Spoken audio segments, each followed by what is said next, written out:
Hey, what's up? Brisket number 2 on my new offset smoker is starting right now. Previously on Crosswire Barbecue. This might be just a little bit of an adventure. I did want to tell y'all a story. They're wildly different. The slightest adjustment on any of these dampers creates a wild swing in temperature. You gotta figure all that out. I'll figure all that out. We are gonna cook it very different than we did the last time. I'm looking forward to seeing how that turns out.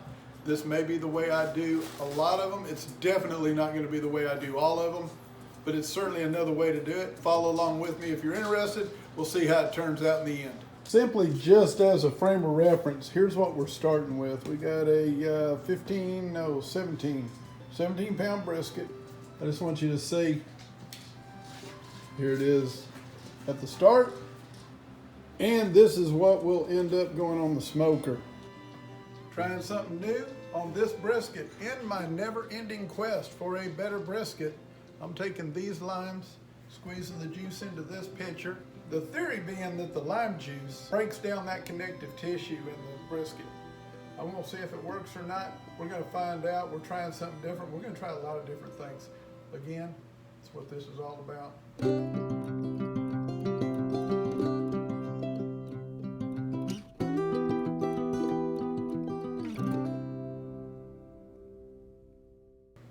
So now that I got those limes cut up, I was going to take a few minutes to do a review on this Yeti koozie. I like it.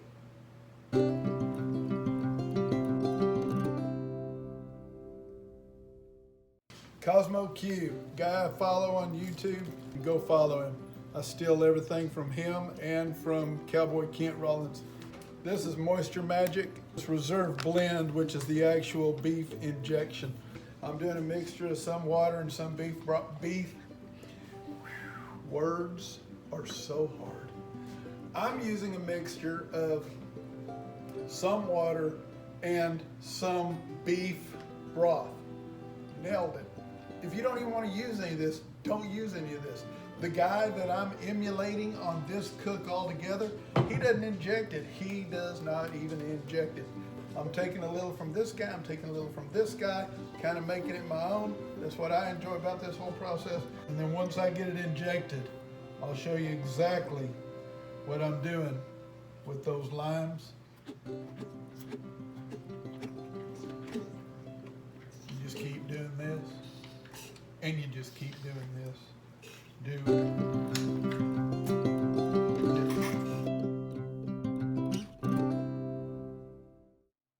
On this particular brisket, so if I inject it like this only, I'm getting right down all of these alleyways, I'm gonna call it, and that's where my injection's going. So then I turn around and I inject it this way, and it keeps it from just having the hot spots running through here. That's the theory anyway. Again, all of this is theory. It's all theory. This is where the theory goes into practice. Y'all keep your fingers crossed. When I was injecting that brisket, and I knew this was gonna happen, but I didn't know I had anything to do about it. So when you're injecting it, and then specifically when you flip it around and start to inject it around the other side, when you're running that injector, sometimes it'll shoot back up and you don't know what direction it's gonna go. And at least 2 times on this one, it came right back up on me. So I was complaining about that. And my wife said, well, I've got an apron if you want it. And I said, yes, I do.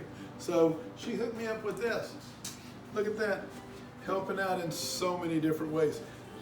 Now, I'm gonna grab that lime juice. And again, the theory is just that it's gonna break down this connective tissue and it's gonna make it just that much more tender. Everything I'm doing is just making it that much more tender. Today's word of the day is not a word, but a gesture. So today's gesture of the day is fingers crossed. Fingers crossed, y'all. Fingers crossed. And if any of y'all had a grandmother like I had, you know that she told you, pour that over the sink. 15 limes. More or less. I bought 20 limes when I went to Aldi. I saved 5 of them. so that I can make micheladas for tonight. Now I'm gonna go ahead and get my rub on it. Very similar to the same rub I did last week, changing some things on the front end of the process, keeping things the same on the back end of the process. Again, sort of mixing and matching, trying to make it my own. The brisket rub from Fiesta, and like I said, you get this stuff everywhere. And I'm just gonna pat it in. And now I'm gonna cover it up, and we're just gonna let it sit for a while. That's our brisket, trimmed, injected, got both rubs on it. Now it's gonna sit in this pan, covered up. I'm gonna say it'll probably sit in there for about 5 hours. The plan is to put it on about 8 o'clock tonight.